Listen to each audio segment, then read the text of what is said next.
Assalamu Walaikum. In this video, how to fill half a cell in Google Sheets. In Google Sheets, you cannot color half of a cell because Google Sheets allow only one background color per cells. However, there are some tricks. Follow my tricks. Example, selected,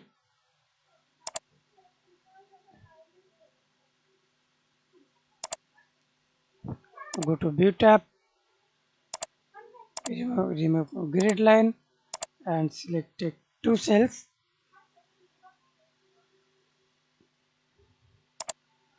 Border, outer border. Okay, again apply the same process.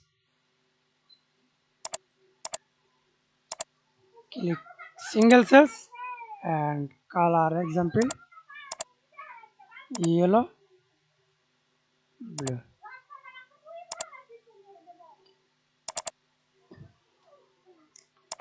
And type anything,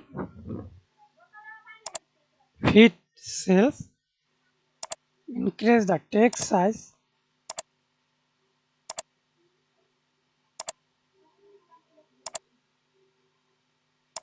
That's it. Thanks for watching video. Please subscribe to my channel, like, comment, share.